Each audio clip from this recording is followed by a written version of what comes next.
Hello. As you can see, this is lesson 1. Uh, this group of videos is for beginners. This is for you if you just bought your sticks and your drum pad and you've decided you want to learn to play the snare drum. It doesn't have to be in a pipe band, it can be in any context or just general drumming. Then these videos are for you. So I have my other videos are more for advanced drummers, or at least drummers who have some experience. This is for the beginner again. So I'm going to assume that you have already watched the video on how to hold your sticks. Check those out. I'll try and figure out how to put a link here so that you can. I'm not sure how to do that yet. So go find them. I've called it right-hand Hausen-wise and left-hand Hausen-wise. Show you how to hold the sticks and how to position your sticks when you're playing. So I'm going to assume that you already have that off. And then we're going to go into the lesson. Just a few small things that you need to take into account when you're starting. Right, you've got to be comfortable. You've got to have a nice posture. Sit up nice and straight.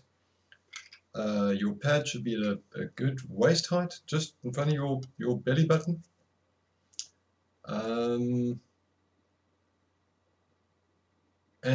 you need to sit down when you're practicing and tell yourself, for the next half an hour, I'm going to devote this time to disciplined practice, and I'm going to get a result out of this practice.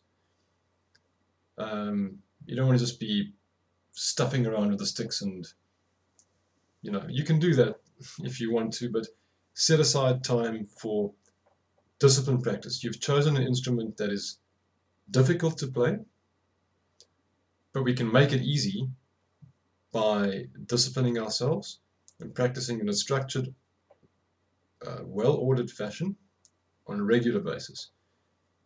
If that's not your thing, then don't play this instrument. Then go and do something else. This is going to require discipline, hard work, and regular routine. So now that I've said that, okay. So we're here. We're going to start playing now. I'll remind you of a few things as we go along. From the outset, remember we're not gripping our sticks too tightly. Nice loose grip. We're going to give those sticks freedom to move. We're not playing cramped up. We're not too wide. More or less that 90-degree between the sticks. More or less. It doesn't have to be exactly. And we're just going to learn the downstroke. And we're going to just put it into a few different rhythm patterns and exercises that are going to discipline you into getting this right before you move on to the next lesson. Okay, so in exercise A, the first line, we're just going to play the right-hand downstroke on the 1 of a bar of 2/4. So I'm getting my metronome going. If you don't have a metronome, get one. You're going to need one to practice. So this is set at 60 beats per minute. But I've set it to count out 1 and 2 and 1 and 2. Very important. Because what we're going to do is play the downstroke on the 1, 1, and we're going to lift on the and. Remember, the downstroke is a full motion of the stick. Starting position, full lift, full down, stop the stick in that starting position. Okay, so that's where you start. And we're going to go 1 and 2 and 1 and 2 and 1 and 2 and 1 and 2 and 1. Okay, it seems a bit boring, but you're teaching yourself how to do this motion. And if you got it, fine, move on, no problem. Left hand is the second line. 1 and 2 and 1 and 2 and 1 and 2 and 1 and 2 and. Okay, so I've indicated on the music there the downstroke as a downwards facing arrow and the lift upwards facing arrow, lifting on the and, coming down on the 1. Just get that going. Okay, you've got to get your hands comfortable with doing that because you're going to use it a gazillion times. And if you don't get it right, sometimes you learn to play and you've got a weird way of doing it maybe, or you haven't quite got it mastered, and it comes back to haunt you. So get these things right. Exercise B, we're playing on 1 and 2. We're going to go 4 on the right, 4 on the left. After 2, 1, 2, 1 and 2 and 1 and 2 and 1 and 2 and 1 and 2, 1 and 2 and 1 and 2 and 1 and 2 and 1 and 2 and. Okay, so it's a little bit of a robotic thing. Just that, again, discipline, repetition, programming yourself to do the thing properly. Right. And do it as many times as you need to. So, C, what we're going to do now is we're going to play the same thing, but now instead of lifting on the and, we're going to delay the lift a little bit. And I need to set this differently. We're going to be working in 1E and a 2E ander. So I'm going to do this. It's still going to be 60 beats per minute. It's just going to sound like that. 1E and a 2E and a 1E and a 2. Now we're going to lift on the 1E and 1E and a 2E and a 1E and a 2E and a 1E and a 2E and a 1, a 2, a 1, a 2E and a 1, a 2, a 1E and a 2E and a 1E and a 2.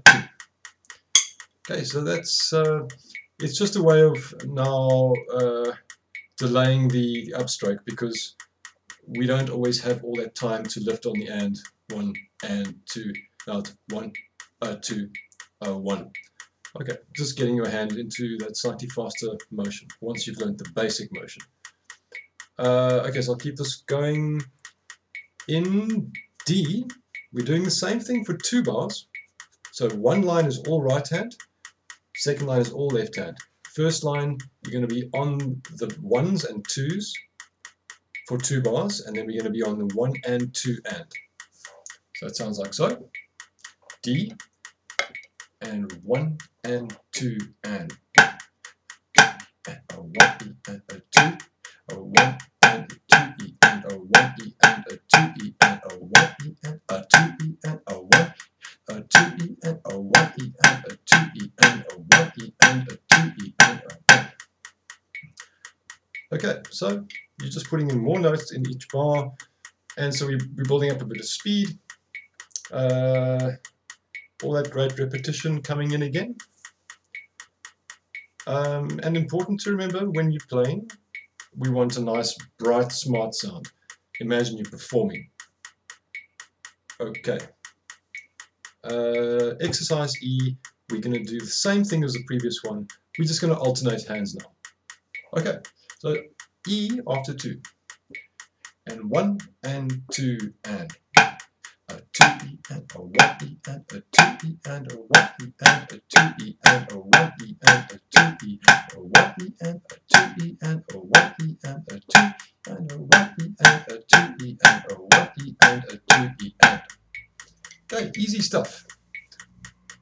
Just check yourself. Just keep on checking yourself that everything is correct. You're lifting your stick to that full lift.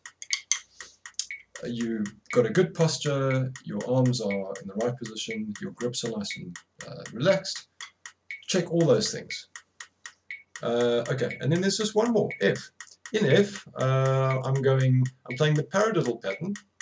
So we're just going to go right, left, right, right, left, right, left, left, and then we'll do the same pattern, double up the number of beats in each bar. So it's called the paradiddle. So if 2, 3, and 1E and a 2E and a 1E and a 2E and a 1E, 2E and a 1E and a 2E, the right, left, right, right, left, right, left, left, right, left, right, left, right, left, left. Yeah, so then you're getting another exercise in there, and you're learning how to play the paradiddle. We call it a paradiddle because on the diddle, when you say diddle, you play 2 notes on one hand. So para is tap tap, diddle is 2 notes. Paradiddle, paradiddle. Okay. So that this thing's got a mind of its own. That's lesson 1. So again, you know, if this is all very old news to you and you've already got this mastered, ignore it. Turn me off and go to lesson 2. And I can't again over stress how important it is to get this right, get it right, get it right, and then move on. And the more we discipline ourselves in the beginning, the more the programming becomes indelible, and the less we have to worry about these things later on. We don't want to get to a place where we have to correct bad habits. Get them right from the beginning. Right, so play the page a few times, increase the tempo. We're at 60. Take it at 2 or 3, 4 maybe, different tempos, get to about 80. You don't want to go faster than that, because then we're going to look at, then you're going to need rebound strokes. We're not going to do that in this video. Coming up in lesson 2. Keep going at it, and I'll see you next time.